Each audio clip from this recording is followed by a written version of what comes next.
Hi guys, welcome back to my channel. My name is Hailey and welcome back to my channel. For today's video, the title is Life After SM because it's basically life after overcoming selective mutism. So without further ado, I will begin today's video. You would think that things would fall into place. In reality, they don't. I've had to adjust and readjust to my own environment.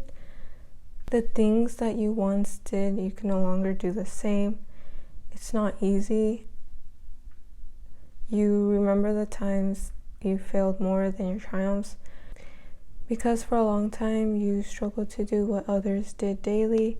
I'm not saying that other people had it easier, but rather that is how I felt.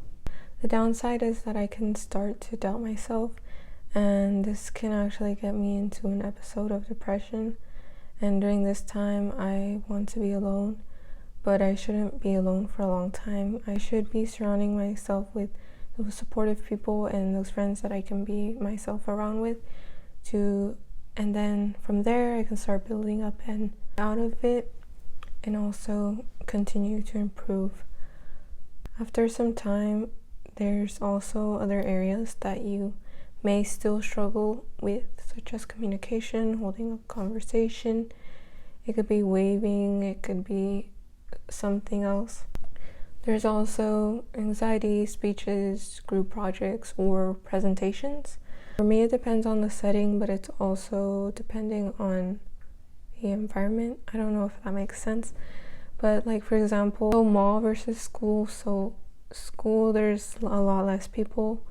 Mall, there is more people, but the difference is that in a mall, literally you have more control over the situation because you are focused over either yourself or the others around you that are actually hanging out with you, versus everyone else that is there. You're not really focusing on them because everybody is rushing or going to different areas, versus school, everyone is basically being taught by the same teacher stuff, and you have to pay attention and you have to focus and things like so. Currently, I have realized that there are times when I've forgotten to either make a comment or ask a question about something. Also, I feel sometimes it's harder to compliment people, but I've also been working on that.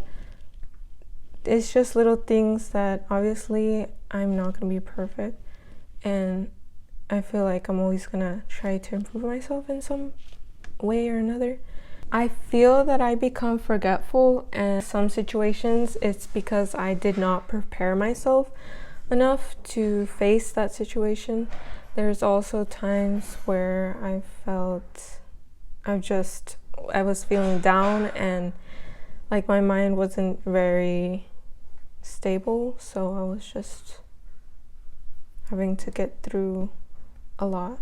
Some days I feel that with the mask, and if I actually feel anxiety, it can cause me to struggle to breathe a bit. I noticed that being at home and not going places, just having that calm of the home really helps me like get well and then be able to face things again. Also, positive affirmations have really helped me for the long part, or like for the long run during school, because there's a lot of times where I'm feeling pressure, anxiety because of grades rather than other things, but there are little things like little insecurities, or for example, I just been thinking too much, and that's one of the problems, is that I still think a lot, and I tend to overthink, and it can become a problem, and that's where thoughts of anxiety come. But it's also telling yourself that everything will be okay, and it's like asking yourself the question like, why am I anxious? And then think like there's no reason to be anxious. Asking myself the question actually very much helps. I did realize that I definitely forgot about that one method, and it's also what you focus on. It's very important that you don't focus on the way you breathe or certain things. Do focus on your breath if you notice that you're struggling to breathe, When I struggle to breathe, I tend to just try to go somewhere. I don't know if this is gonna sound like okay, but I kind of open my mask or so just for a little bit so that I could breathe, and then I put my mask back up, and then I should be good. And I stay in the restroom for a bit. I do go to the restroom a lot, but not because I need to use it. Sometimes I do need to use the restroom, but other times it's because I'm trying to tell myself that everything is okay. I don't know if it's just me, but I feel like a certain time during the year, I always feel a little anxious. Like it seemed to be a pattern, but always like the second year, like second term when like school and everything, it just happens during that time. So yeah, one of the things that I'm doing right now is just surrounding myself with people who are very supportive, but also giving myself time. Like I don't always need people, but there are times when I should. So vice versa. By the way, my personality type is actually ISFP, and I'm 60% introverted and 40% extroverted. So I am still very much introverted. I was very curious about that part for a while because obviously having selective mutism and then trying to see like where you're at after overcoming it. I still am an introvert, but it's different in a lot of ways. Some things I'm not able to explain, but I'm trying to explain it to the best of my abilities because I don't have an answer. I feel like I've been saying a lot of the negatives, but on the positive note is that I can hold conversations, and another one is that I can, well, it's in the same, like I can hold small and long conversations, but it just depends on like the location or like the time and the place, because if it's somewhere where I need to get somewhere right away, I'll hold a small to the point conversation, or if I'm not in a rush, then I can hold a long conversation because I have the time to. So for those of you who have known me for a long time or have just recently known me, here's one thing that I wanted to say. Now, if you know me, this might not apply to you simply because I am comfortable with you, so we already know so much about each other and we goof off. Yeah, that is basically for my closest friends, my cousins, because you guys have known me for a while. You've known how different it was when I had SM versus when I didn't, and maybe it's just me thinking that, but yes. I feel like I'm not the best at socializing, but I try my best to. As I was saying, time and place is a determining factor, as when I need to finish homework or do something, I keep it short. That is going into the conversation, long versus short. So most of the time, my voice, when it comes to volume, it isn't an issue because I've learned how to raise my voice naturally over time. The only thing is that now with the mask, like it's another like covering, like when you put your mouth, when you put your hand over your mouth, versus when it's not, like you can hear myself way better. Also, I have a mic right now, so that's also helping. But I feel like even if I didn't have this mic, you'd actually be able to hear me. Just that sometimes I will say something and then the mask kind of has that effect. But other than that, I've basically have some tips like drink water, practice reading on your way to school or something, and it really gets your vocal cords moving and stuff, so you're ready for the day.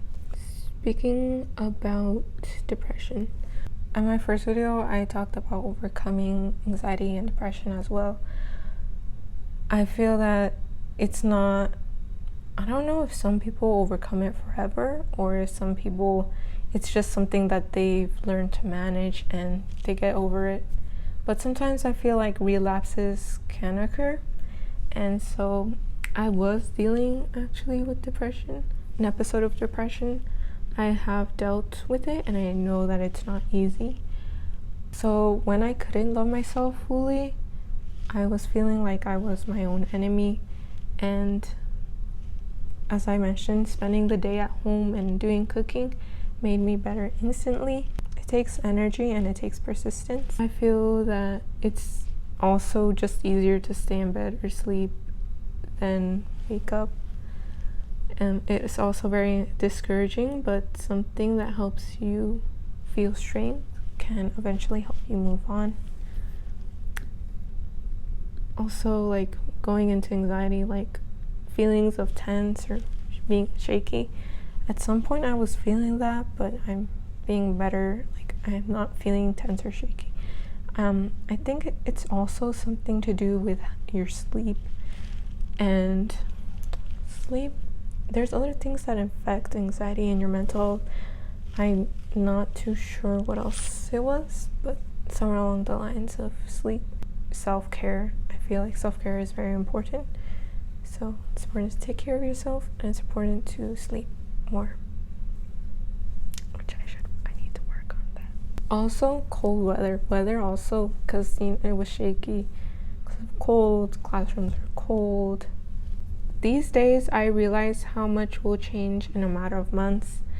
I may not feel completely confident now, but I feel that I will take on any challenges along the way nevertheless.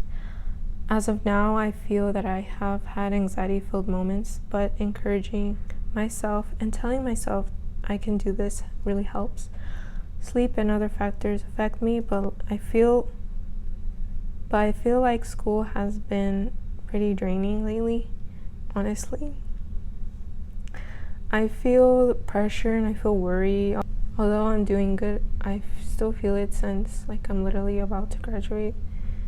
And talking it out with a close friend or even a mentor helped me release some of the pressures for the most part. It's helped me just feel calmer about the whole situation as a whole. That is basically what I have to say about life after SM. Let me know if you guys have any video ideas or any videos talking about mental health. Honestly, for me, I found it a little bit harder. Doing the second video, I feel that it was easier. I kind of wrote a script so that I can guide myself off of, because I feel like I wasn't going to remember everything at like one go. I did start off very well, ended mostly with 8, but it's fine. We're getting through this and we can do this. For the next topic, I already have an idea, so please stay tuned. And also don't forget to follow my Instagram. That is where you're going to find any other updates. I'm trying to be more active on Instagram. I have been posting stories, and I actually posted a reel, which was a study with me. Please feel free to leave a comment down below, and don't forget to turn on your notification bell, subscribe, and leave a like. Without further ado, thank you so much, and I hope to see you in the next one. Bye!